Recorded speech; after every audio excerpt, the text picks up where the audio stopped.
안녕하십니까. 볼륨을 좀 많이 좀 올려주세요. 오늘 귀한 특창 감사합니다. 우리 마음속에 잔잔한 하나님의 은혜를 들려주는 것 같아요. 특히 이렇게 가사와 같이 보면 그 찬양이 더 이렇게 마음에 감동을 좀 주는 것 같습니다. 저는 또 다음 주 화요일 날 특창도 기대가 돼요.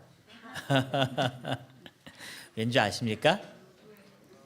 전장로님이 소개했나요? 누가 소개했나면서 우리 교회 걸그룹이 있다고 그랬는데 그 걸그룹이 화요일 날 또 특창하십니다.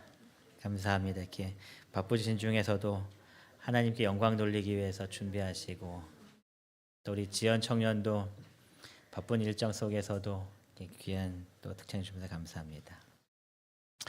제가 이문동교에 대해서 생각할 때에 이건 정말 다른 교회와 비교해서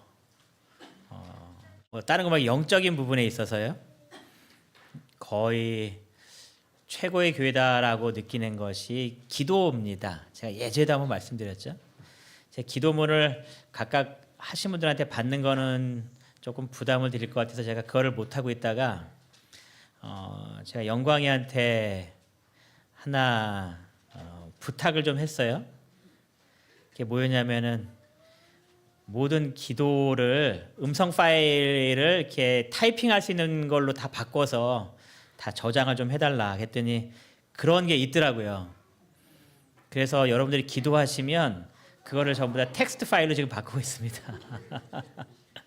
그래서 저희가 기회가 되면 기도책을 만들고 기회가 안 되면 연말에 이렇게 기도문들을 가지고 함께 은혜 받는 시간을 좀 가지려고 여러분들이 기도하시는 것들을 지금 다 이렇게 텍스트로 이렇게 바꿔주고 있습니다.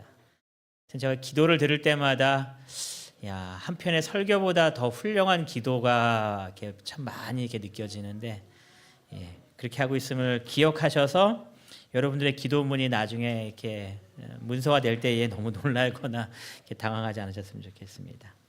오늘부터는 에베 그 7교회에 관한 말씀을 좀 살피려고 합니다. 요한계시록 1장을 시작할 때의 1장의 내용들을 보시면 이런 말씀으로 이제 시작돼요. 예수 그리스도의 계시다라고 말씀하시면서 여러분들 쭉 읽어보시면은 4절에 이제 이런 말씀이 기록됩니다. 요한은 아시아에 있는 7교회에 편지하노니 하면서 이제 2장과 3장의 7교회에 보내는 그 권면들이 쭉 나오기 시작합니다. 이 7교회의 위치는 대략적으로 그림에 보이는 이 위치라고들 이야기해요. 근데 여러분 이 아시아에 교회가 7개밖에 없을까요? 7개보다는 더 있었을 것 같아요. 그렇죠?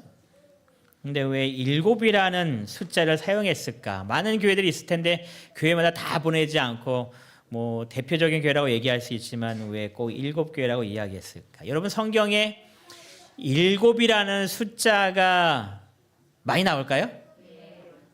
네. 여러분 머릿속에 있는 7과 관련된 그 내용들이 뭐가 있나요? 그렇죠. 7 촛대도 있고 7별도 있고 이제 없나요? 창세기부터 보면은 지구를 창조하실 때에 며칠 동안 창조하셨어요?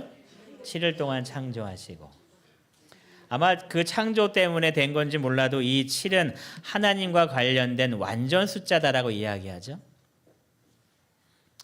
또 애굽에 그 기근이 있을 때 몇 년 기근이었어요? 7년 기근. 그다음에 그 농사 잘 되는 걸 뭐라고 그러죠? 풍년이 있을 때 몇 년 풍년이요? 7년. 또 계시록에서 보면은 7 말도 나오고 7 민도 나오고 여러 가지 이 7에 관련된 숫자들이 등장합니다. 이 가장 큰 이유는 이 7이라는 숫자가 하나님의 숫자일 뿐만 아니라 물론 세상 사람들은 이 7을 좋아해 그랬죠? 그래서 럭키 세븐이다 그러면서 행운의 숫자다라고 얘기하지만 이 성경에서 이 7이라는 숫자를 이야기할 때 이 7이라는 숫자는 하나님께 속한 숫자로서 완전을 의미합니다. 그렇죠? 완전한. 그래서 하나님께서 행하시는 이 모든 일이 완전하게 이루어지고 있음을 설명하는 것이 이 7이라는 숫자에 담겨진 의미다라고 이야기하고요. 그 다음에 이 7이라는 숫자는 전체를 나타내는 숫자라고 이야기합니다. 그래서 7교회에 보냈다라는 이야기는 그 교회가 딱 7개만 있었기 때문에 한 것이 아니라 하나님께서 모든 교회들에게 보내시는 권면이라는 뜻입니다. 그래서 우리가 에베소 교회에 보내는 이 편지를 읽을 때에 이거는 단지 그 당시에 있었던 일이야, 우리가 상관이 없어라고 하는 것이 아니라 하나님께서 모든 교회에 보내시는 권면이기 때문에 지금 읽어도 우리에게 해당되는 그런 권면의 기별이라는 거예요. 그래서 우리는 이 7교회에 보내는 편지를 읽으면서 우리에게 주시는 하나님의 권면의 말씀을 들을 수 있는데요. 이 7교회에 보내는 편지의 구성은 이렇습니다. 첫 번째는 예수님의 모습이 등장하죠. 그래서 쭉 시작할 때 예수님의 모습을 쫙 설명합니다. 그 말은 우리에게 임하시는 그 예수님이 어떠한 모습으로 지금도 우리에게 다가오시는지를 설명하고 계시고요. 그 다음에 칭찬과 책망이 있죠. 그러면서 우리가 배워야 될 것들, 또 잘하고 있는 것들, 그런 것들을 더 많이 발견해서 더 우리의 믿음을 성장시키고, 또 때로는 우리 안에 있는 책망받아야 될 것들을 쭉 말씀하시면서 우리가 이런 부분은 고쳐야겠다는 그 은혜의 기별을 받는 것 같습니다. 그리고 세 번째는 이기는 자에게 주시는 보상을 꼭 말씀하시죠. 너희들 힘들지? 그런데 잘 견디어. 내가 너에게 이러한 선물을 준비했어 라고 하시는 이 패턴으로 이 7교회에 보내는 권면이 기록이 됩니다. 그래서 한 해를 시작하면서 이 7교회에 관련된 말씀을 쭉 보면서 우리 교회에 예수님께서 어떠한 모습으로 우리에게 다가오시고 우리의 삶을 인도하시는지, 또 우리의 삶 속에 우리 교회의 모습 속에서 우리가 잘하고 있는 것들은 무엇인지, 또 우리가 고쳐야 될 것은 무엇인지 하나하나 살펴보면서 24년 이문동교회 우리 모든 성도님들의 삶이 하나님의 말씀을 통하여서 더욱더 주님 보시기에 아름다운 신앙의 삶으로 바뀌어지는 그러한 기별을 함께 은혜 받고자 합니다. 우리 첫 번째 교회로서 계시록 2장 1절부터 7절까지에 있는 말씀인데요. 우리 말씀을 교독하시면서 이 하나하나 좀 살펴보도록 하겠습니다. 요한계시록 2장 1절부터 7절까지에 있는 말씀입니다. 우리가 찾는 데 시간이 좀 걸린다 할지라도 계속 찾는 연습을 좀 하시기 바랍니다. 왜냐하면 눈으로 그냥 보는 것과 내가 직접 성경책을 통해서 보는 것과는 이렇게 마음에 와 닿는 것이 좀 다른 것 같아요.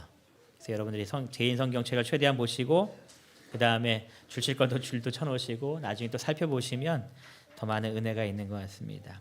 요한계시록 2장 1절부터 7절까지 제가 홀수절 읽고서 성도님들께서 짝수절 읽어주시겠습니다. 에베소 교회의 사자에게 편지하라. 오른손에 있는 7뼈를 붙잡고 7 금촛대 사이를 거니시는 이가 이르시되,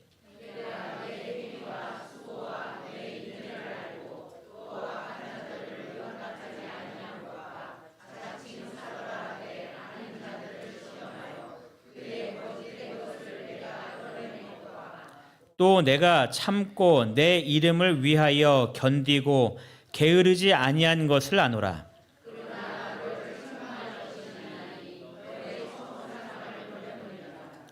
그러므로 어디서 떨어졌는지를 생각하고 회개하여 처음 행위를 가지라.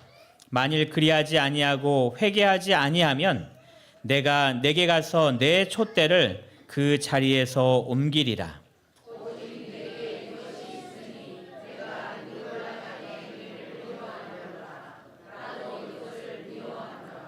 귀 있는 자는 성령이 교회들에게 하시는 말씀을 들을지어다.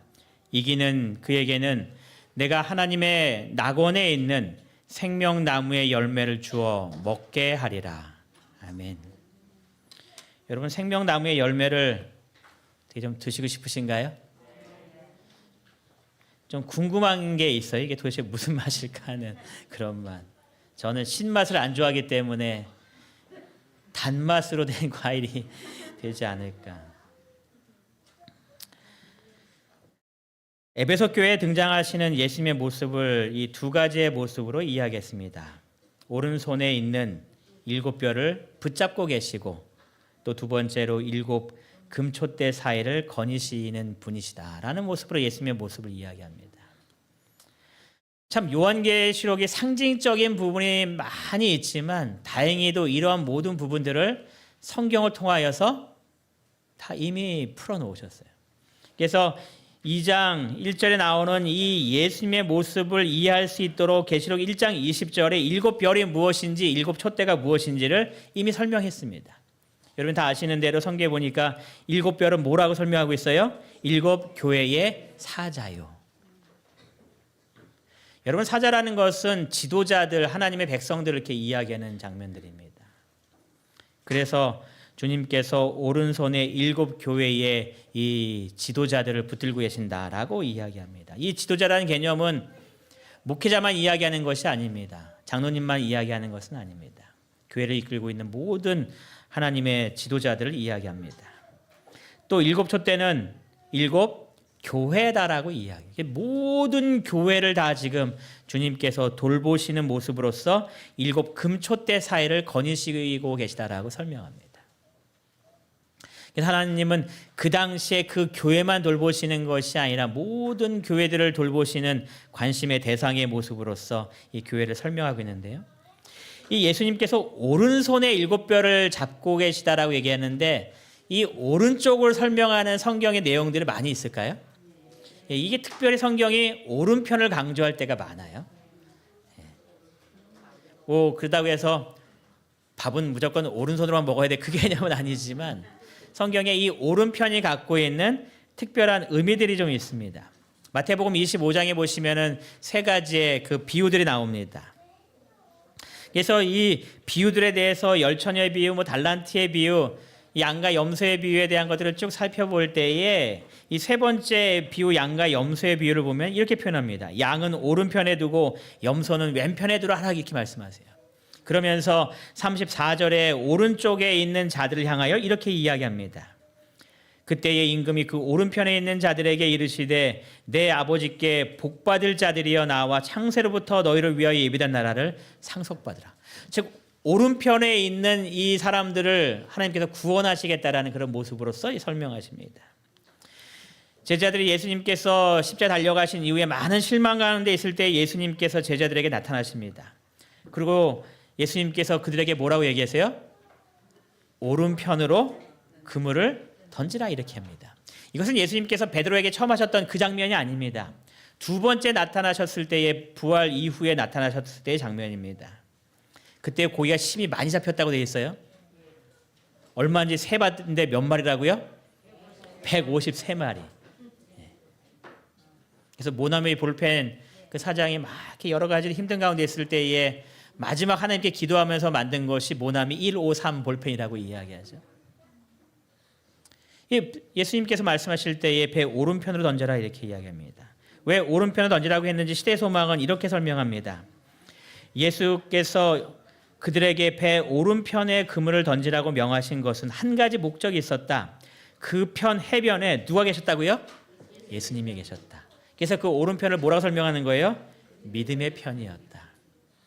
예수님을 향하여 모든 것들을 행했던 그 모습을 이야기합니다. 그래서 오른쪽에 특별히 오른쪽으로만 가야 돼 그 개념을 이야기하려고 하는 것이 아니라 그것이 믿음의 편이고 예수님께서 계신 곳이고 그것이 하나님의 강한 힘과 하나님의 임재의 상징이었기 때문에 그렇게 표현하는 거예요. 그래서 예수님께서 오른쪽에 이 일곱 별을 붙잡고 계신다는 말은 주님께서 임하시고 주님의 강한 보호하심이 있는 편이다라고 이야기하는 겁니다. 그러면서 일곱 별을 붙잡고 있다라고 얘기하시면서 이 지도자들을 붙잡고 계시는, 그래서 가장 안전하게 보호하고 계시는 하나님의 인도하심이 있음을 이렇게 설명을 좀 하고 있습니다. 한 사람이 이 내용에 대해서 글을 쭉 쓰면서 어떤 표현을 쓴 것을 보니까 가장 이상적인 지도자가 어떠한 모습인가를 이 구절을 통해서 이렇게 설명하는 겁니다. 주님의 오른손에 붙잡혀 있는 지도자. 그것이 가장 이상적인 지도자라는 겁니다. 능력이 뛰어나고 많은 것들을 갖추고 있는 그러한 지도자도 좋지만 가장 이상적인 지도자는 주님께서 오른편에 일곱 별을 붙잡고 있다는 것과 마찬가지로 주님의 손에 붙들려서 이끌림 받고 가는 삶. 마치 부모가 자녀들 데리고 어디 나갈 때에 자녀들 손을 어떻게 해요? 꼭 붙잡고 그 아이를 인도하는 것처럼 주님께서 우리의 손을 꼭 붙잡고 인도함을 받고 있는 그 지도자.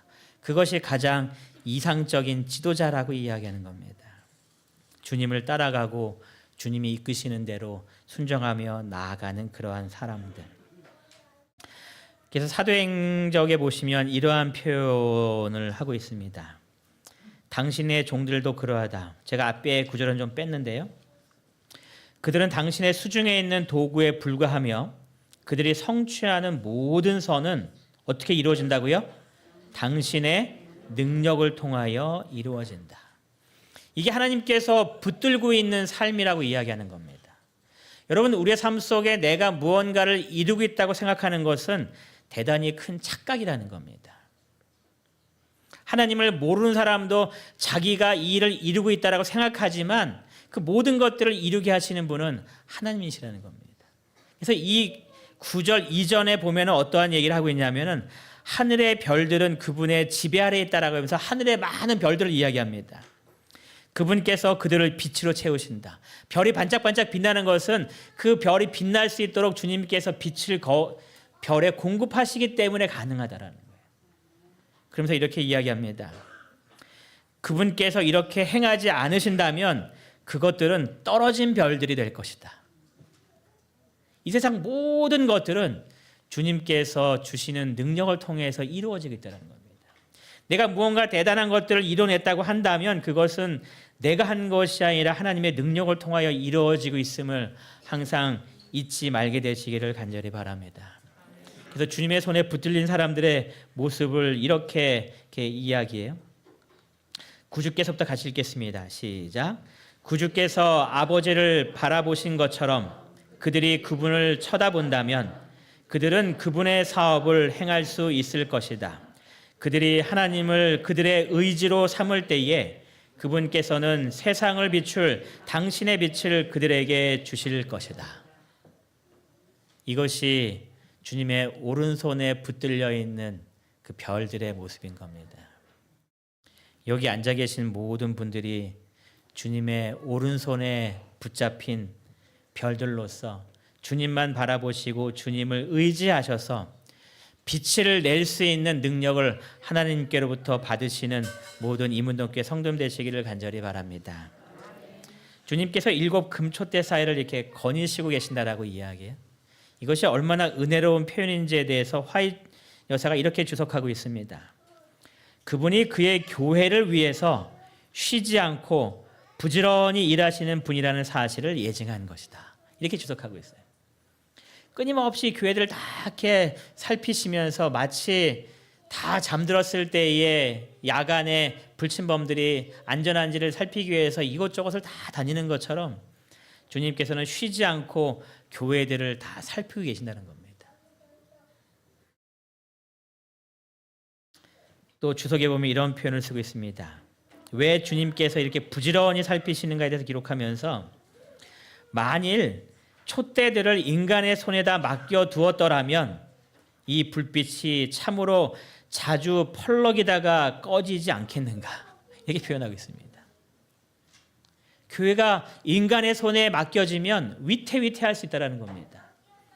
그래서 하나님은 그분의 교회를 인간의 손에다 맡기지 않으셨다. 세상을 위하여 그의 생명을 주시고 누구든지 그를 믿는 자는 멸망치 않고 영생을 얻게 하시려는 그리스도께서 그 집에 무엇이라고요? 파수꾼이시다. 그래서 주님께서 교회를 다 살피고 계시다는 겁니다. 교회는 어떤 곳인가에 대해서 사도행적은 이렇게 표현하고 있는데요. 이렇게 몇 가지 기록이 있습니다. 그 중에서 한 4가지만 좀 가지고 왔는데요. 교회는 반역한 세상에서 하나님이 보유하고 계시는 당신의 요새요 도피성이다. 하나님께서 왜 그렇게 교회를 살피시고 그 교회를 다 돌보시는지, 왜 그렇게 귀하게 여기시는지에 대해서 설명하면서 이 교회는 도피성이요 요새이기 때문에 하나님께서 그 교회를 잘 살피셔서 교회가 많은 세상에 어려움이 있을 때에 하나님의 백성들이 교회를 통해서 안심하고 쉴 수 있는 공간을 만들었다라고 이야기하는 겁니다. 가끔 이러한 질문을 해요. 얼마 전에 저희 집사람도 그런 얘기했는데 교회는 꼭 나가야 되는 겁니까? 이렇게 질문을 해요. 여러분들 그렇게 질문하실 때 아마 있으실 겁니다. 교회를 꼭 나가야 되는 겁니까? 이렇게 질문. 물론 안 나오겠다는 의미는 아니고 왜 교회를 굳이 꼭 나가야 되는지 그 이유를 이제 찾는 질문인 것 같아요. 거기에 대한 답이 여기에 오늘 드리는 말씀인 것 같습니다. 두 번째 이렇게 이야기하고 있습니다. 영적 암흑기에 하나님의 교회는 산 위에 세운 도성이었다. 그래서 이 교회를 통하여서 하나님의 백성들을 끊임없이 이끌고 계셨다라고 이야기하는 겁니다. 또 같은 표현에 이렇게 기록해요. 순결한 하나님의 하늘의 가르침은 시대에 시대를 이어서 계속되는 세대를 통하여 어디에서 공개되었다고요? 교회 안에서 공개되어 왔다. 하나님께서 빛을 주실 때에 이 교회를 통해서 항상 주셨다라는 그 이야기입니다. 여러분 때때로 교회 밖에서 빛을 전하는 사람들이 있습니다. 여러분 그들의 기별에 귀를 기울이지 않게 되시길 바라요. 왜냐하면 순결한 모든 하늘의 가르침은 교회 안에서 공개되어 하나님께서 교회를 이 다 살피시면서 이끄신 하나님의 섭리 가운데 항상 나타나고 있다는 겁니다. 또 이렇게 이야기합니다. 비록 약하고 결함이 있어 보이나 교회는 하나님께서 특별한 의미에 있어서 당신의 최고의 관심을 쏟으시는 대상이다. 하나님의 최고의 관심이 어디라는 거예요? 교회라는 겁니다. 하나님의 최고의 관심이 왜 교회에 있을까요? 네? 그 안에 김보영 집사님이 있기 때문입니다. 그 안에 최옥자 집사님이 있기 때문이라는 거예요.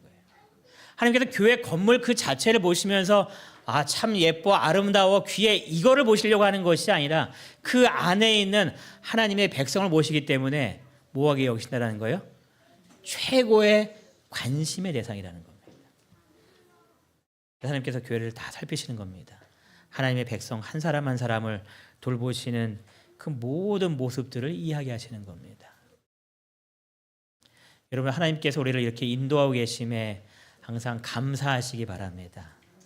또한 하나님께서 이렇게 교회를 소중히 여기심을 기억하셔서 여러분들도 하나님의 교회를 소중히 여기시기 바랍니다. 제가 이 특별히 넷째 부분에 보면서 약하고 결함이 있어 보이나 우리가 교회를 건축하는 가운데 많은 연약한 부분도 있고 부족한 부분이 있지만 하나님께서 이 모든 건축하는 과정 속에서 최고의 관심을 쏟으신다는 이야기예요? 쏟으신다는 이야기입니다.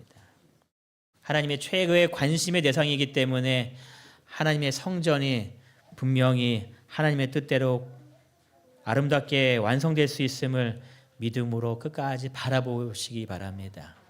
때때로 위태위태해서 등불이 꺼져가는 것처럼 보이지만 하나님께서 그 등불을 꺼지지 않게 인도하셔서 어떻게 모든 것들을 마무리하시는지 귀한 하늘의 섭리를 함께 경험하셔서 우리가 모든 것들을 마쳤을 때에 하나님의 위대하심을 우리 함께 찬양하는 올 한 해가 되기를 간절히 바랍니다.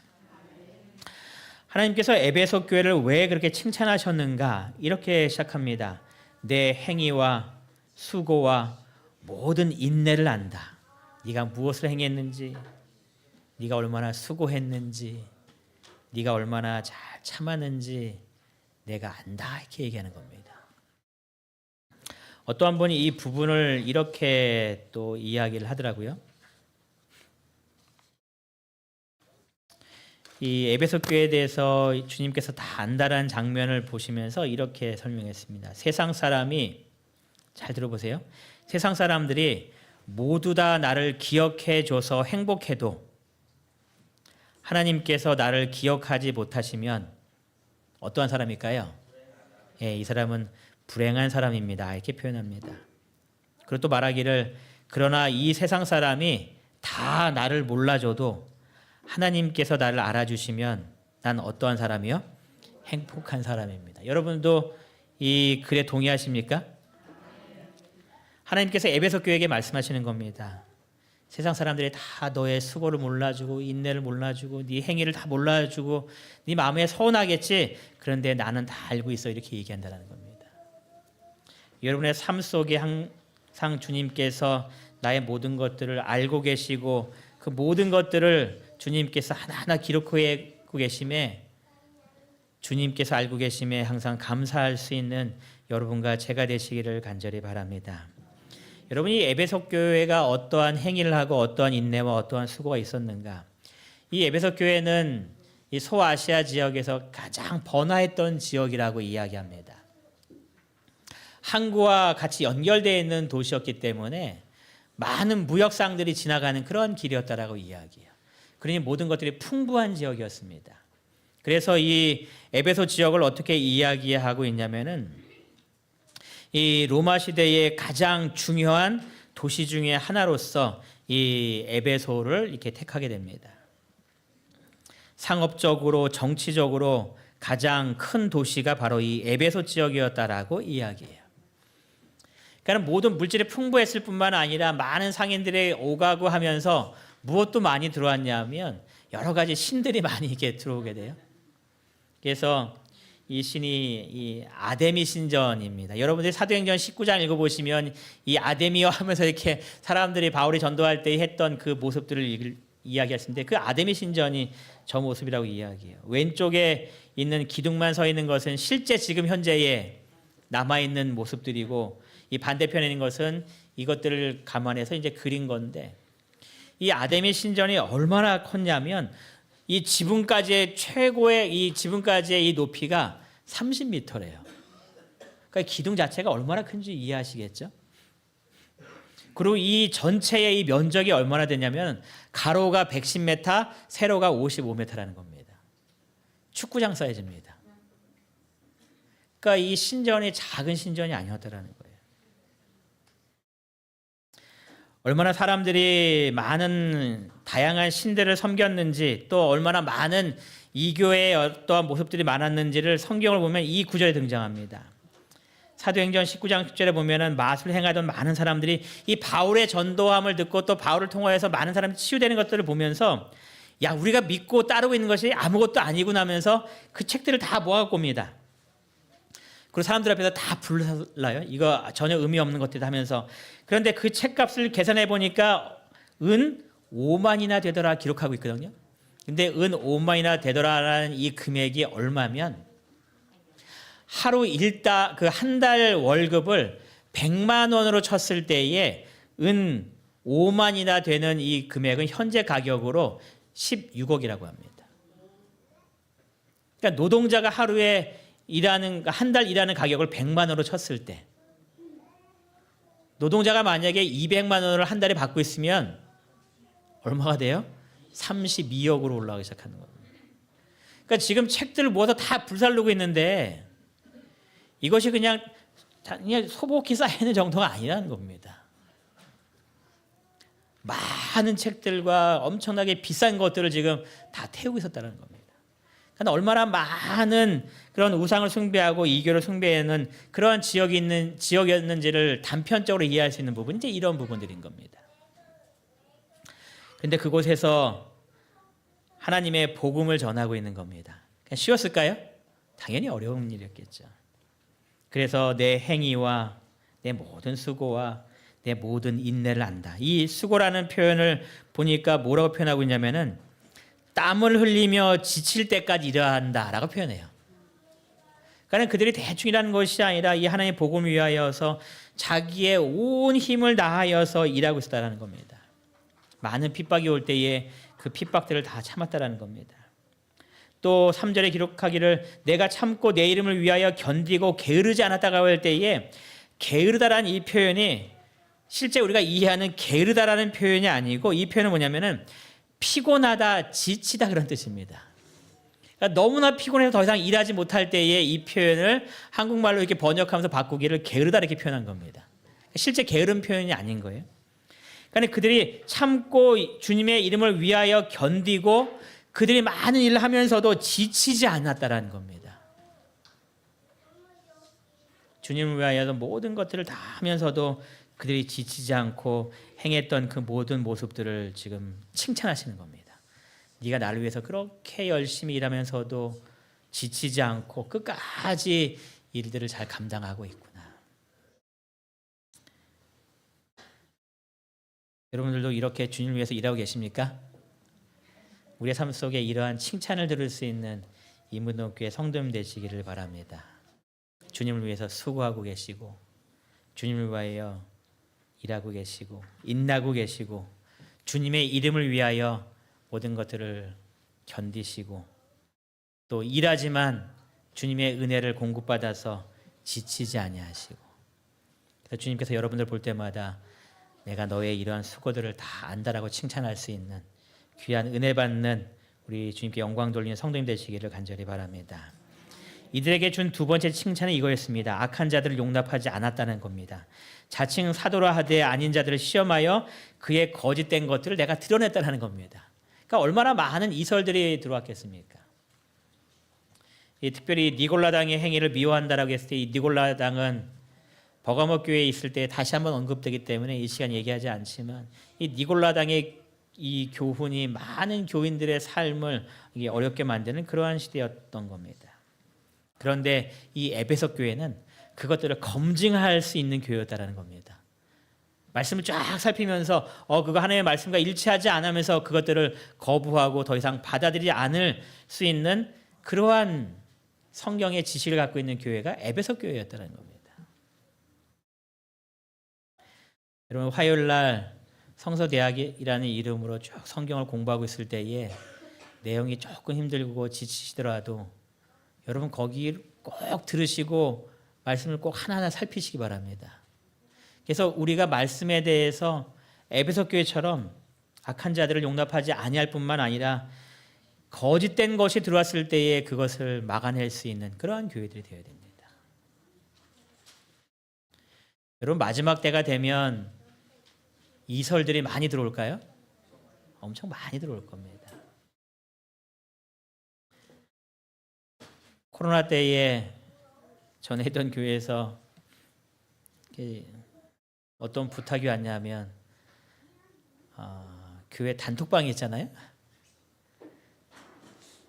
그걸 통제하겠습니다라고 이제 연락이 왔습니다. 왜냐하면 이 교우님들은 너무나 좋은 아주 급박한 소식들이 막 이렇게 올라오잖아요. 그러니까 본인이 받은 톡을 이 교인들에게 꼭 알려주고 싶은 그 선교하는 마음으로 이렇게 교회 단톡방에 다 올리시는 겁니다. 근데 문제는 그것이 대부분이 다 가짜 뉴스라는 거예요. 그러니까 본인을 바꿔서 너무 아주 시급해서 이거 빨리 알려드려야 돼 하고 막 올리는데 죄송하게도 그것의 대부분이 가짜 뉴스인 겁니다. 그러니까 교회의 혼란을 자꾸 일으키는 거예요. 그래서 연락이 왔어요. 목사님 이건 어떻게 좀 통제할 수 있는 방법이 있어야겠습니다. 그래서 제가 어떻게 조치를 취했냐면 모든 단톡방에 올리는 내용들은 저를 통해서 검증이 된 내용만 이제 앞으로 올리겠습니다. 그래서 저한테 보내세요. 그럼 저도 나름대로 인터넷을 다 뒤집니다. 이것이 정말 사실인지 아닌지 다 확인한 다음에 검증이 되면 이제 그때 올리기 시작했어요. 여러분 마지막 때가 됐을 때에 여러분들이 그런 가짜뉴스를 상당히 많이 접할 겁니다. 유튜브가 여러분들에게 참 유익하지만 어떨 때는 잘못된 길로 갈 수 있는 가장 강력한 도구 중에 하나입니다. 저도 얼마 전에 막 유튜브를 보면서 가짜뉴스에 빠져갖고 마치 진짜인 것처럼, 왜냐하면 막 영어로 얘기하는데 그 영어 내용이 뭔지를 정확하게 이해 못하니까 이 자막으로 띄워준 거 보면서 그래 저렇게 이야기했나 보다 이렇게 했는데 결국 얼마 시간 지난 다음에 다 가짜뉴스로 다 판명이 되는 거예요. 여러분 그럴 때가 참 많습니다. 유튜브 같은 경우는 정말 더 특별히 조심해야 됩니다. 여러분들이 이런 많은 다양한 매체들을 통하여서 이제 수많은 이설과 가짜 뉴스를 접할 때에 그것들을 분별할 수 있는 하늘의 지혜가 필요한 겁니다. 왜냐하면 사단이 여러분들을 가만 놔두지 않기 때문에 그렇습니다. 잘못된 이설로 빠뜨려서 하나님을 알지 못하는 잘못된 길로. 근데 여러분 참 신기한 것은 여러분들이 그 말씀에 대해서 정말 알고자 원하는 심령을 가지고 있으면 하나님께서 진리를 깨달을 수 있는 기회를 계속 주십니다. 제가 예전에 그 안상홍 얘기했었잖아요. 신학과 4학년 때에 들었는데 제 신학적 지식으로는 도저히 이해할 수 없고 풀 수 없고 마치 그들이 맞는 것처럼 느꼈을 때에 한 교수님이 이만큼 두꺼운 책자를 딱 던져주면서 한 번씩 다 살펴봐. 수업과 전혀 없는 관계없는 내용인데. 그래서 여러분들의 삶 속에서 이 진리를 알고자 하는 간절한 마음으로 연구하고 계시면 하나님께서 여러분을 결코 이설 가운데 빠뜨리지 않으십니다. 그래서 여러분들이 이 성경 말씀을 부지런히 연구하시고 화요일 날 이 내용이 때때로 어려우실지라도 그 말씀을 잘 따라가셔서 어떠한 이설이 온다 할지라도 흔들리지 않는 그런 이문교회가 되기를 간절히 바랍니다. 에베소 교회는 정말 이런 모습에서 칭찬받을 만한 교회였습니다. 그런데 책망이 하나 들어오죠. 아시는 대로 뭐라고 책망해요? 너의 처음 사랑을 버렸느니라, 이렇게 이야기합니다. 제가 이 말씀을 보면서 나는 처음 사랑을 과연 얼마나 간직하고 있을까 좀 생각을 좀 해보게 되었어요. 내 모습은 주님께서 말씀하신 이 모습처럼 처음 사랑을 버린 가운데 살고 있지는 않은가. 여러분, 이들이 왜 처음 사랑을 버렸을까요? 그 이유는 예언의 신에도 기록하지 않고 있기 때문에 정확히 알지는 못합니다. 근데 몇몇 사람들이 그렇게 그냥 상상하는 거죠. 그들의 삶이 너무 바빠졌기 때문인가. 아까 얘기했잖아요. 에베소서는 이 항구 도시였기 때문에 물질적으로 모든 문화적으로 발달했던 나라라고. 이 문화가 발달하고 삶이 바빠지면서 그들의 마음속에 처음 하나님을 만났던 그 마음을 잃어버렸는가. 아니면 거짓이 들어왔을 때에 그들과 논쟁하느냐고 지식적인 신앙을 쌓는 가운데에서 내가 마음으로 만났던 그 주님을 지식적인 모습 속에서 잊어버렸는가. 아니면 교회 형식을 지키기 위하여서 이단이 들어왔을 때에 교회의 이 형식적인 모습을 잃어버리지 않기 위해서 그런 것들을 강조하다가 정작 중요한 그 마음의 모습들을 잊어버리지는 않았는가. 여러분, 다양한 모습으로 아마 그들의 삶 속에서 그 처음 사랑을 잊게 된 것 같다라고 생각이 됩니다. 여러분의 삶 속에서 지금의 나의 모습은 어떻습니까? 내가 처음 신앙했을 때의 복음 받아들였던 모습과 지금의 모습이 주님과 나 사이가 점점 더 가까워지고 더 큰 사랑 안에서 더 큰 감사와 찬양으로 주님께 나아가고 계십니까? 이 에베소 교회의 이 책망은 우리들에게 내 자신을 살펴보도록 권해주시는 하나님의 기별의 말씀이라고 생각돼요.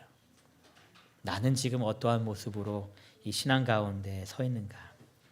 그러면서 해결 방법을 주시죠. 어디서 떨어졌는지를 생각하라. 어디서 떨어졌는지. 내가 이 말씀 가운데서 과연 잃지 않은 삶을 살고 있는지, 아니면 주님께서 우리에게 주신 그 말씀에서 멀리 떨어져 있는지, 내가 어디서 떨어졌는지, 내 신앙의 삶의 모습이 어디서 무언가 잘못된 삶을 시작되었는지 그것을 생각하라는 겁니다. 그리고 두 번째 모습이 뭐래요? 그 다음에 회개하라고 이야기합니다. 나를 이토록 주님께로부터 멀리 떨어지게 만들었던 그 이유를 깨닫고 그것을 놓고 주님께 회개하라는 겁니다. 하나님, 이러한 삶이 저를 하나님께로부터 멀리 떠나게 만드는 그러한 삶이 되었습니다. 내 마음속에 주님을 향해 느꼈던 그 뜨겁고 열렬했던 그 사랑의 모습이 내 마음 가운데서 점차 느끼지 못하는 가운데 식어가고 있습니다. 그걸로 회개하면서 세 번째 말하기를 뭐를 가지래요? 처음 행위를 다시 가지라고. 어떤 분이 그러한 이야기를 이렇게 합니다.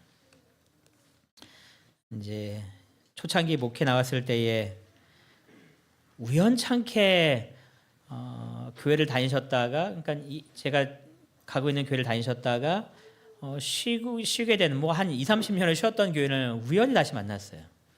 그래서 막 얘기하는데 그분이 옛날 추억에 잠기는 겁니다. 그래서 뭐라고 얘기하냐면 자기가 옛날에는 집부터 교회까지 한 30분간 거리인데 걸어서 30분 동안 걸어서 교회 가서 새벽 기도했던 이야기를 쭉 하시면서 이야기를 해요. 지금은 이제 하지 않고 있는 거죠. 누가 시키지 않아도 성경을 열심히 읽었던 나의 예전의 모습이 있었는지, 예배 시간을 기다리면서 교회 가는 것이 정말 즐거워서 성경책 오른손에 끼고서 교회를 갔던 그 내 모습은 지금이 어떤지, 모든 것들을 초월해서 주님께서 주시는 그 말씀대로 순종하며 살려고 했던 그 나의 그 옛 모습은 어떠했는지, 그런 모습들을 떠올리면서 그 처음에 주님을 만나서 내 마음속으로 신앙했던 그 처음의 모습을 다시 회복하기 위하여 주님 앞에 더 나아가는 여러분과 저의 모습이 되기를 바랍니다. 그래서 올 한 해 저희들의 모습은 첫사랑을 버렸다는 표현이 아니라 첫사랑보다 더 뜨거운 사랑으로 주님 앞에 나아가고 있다고. 예전에 내 삶 속에서 주님을 향한 그 즐거웠던 그런 모습들이, 주님 위해서 봉사하고 주님 위해서 나아갔던 그 모든 모습들이 더 뜨겁게 받쳐질 수 있는, 그래서 주님께서 우리를 보실 때에 책망의 모습이 아니라 너의 사랑이 내 마음에 가장 기쁨을 줬다라는 하나님께로부터 칭찬을 들을 수 있는 모든 이문동교회 성도님 되시길 바라면서 오늘 말씀을 마치겠습니다.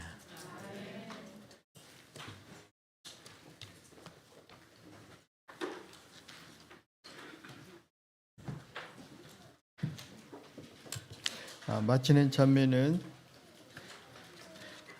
504장입니다. 504장 부른 후에 말씀하여 주신 목사님께서 기도하여 주시겠습니다.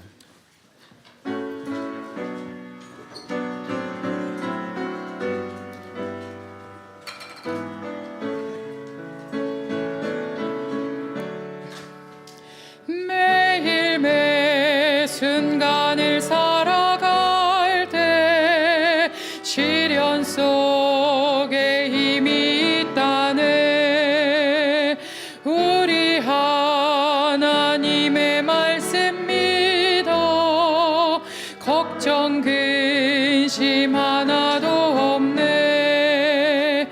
한량없는 주의 자비하심 우리를 인도하여 주시네. 슬픔 있는 곳에 기쁨 주며 고통 중에 평화 주시네. 매일 주님 나의 곁에 계셔 순간마다 자비 베푸네. 나의 모든 염려 제하시고 새 힘 내게 허락하시네. 그의 보배로운 자녀들을 몸소 보호하여 주시며 끝날까지 함께 하실 것을 주님 친히 약속하셨네. 주님 내가 시련 당할 때에 주의 약속 믿게 하소서. 하나님의 말씀 의지하여 위로 얻게 하여 주소서. 주여 어려운 일 당할 때에 주의 귀한 손길 펴시사 하루하루 도와주옵소서. 전국 문에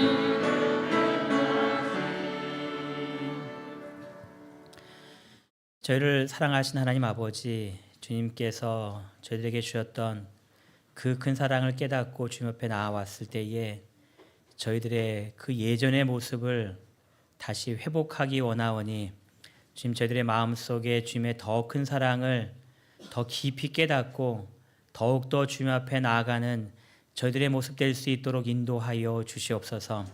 저희들과 하나님 사이에 끼었던 모든 것들을 주님 회개하고 다 내려놓을 수 있는 믿음을 저희들에게 허락하여 주시어서 오직 주님만 사랑하고 주님만 바라보고 주님만 의지하는 저희들의 모습 될 수 있도록 인도하여 주시기를 저희를 사랑하시는 예수님의 이름으로 기도드리옵나이다. 아멘.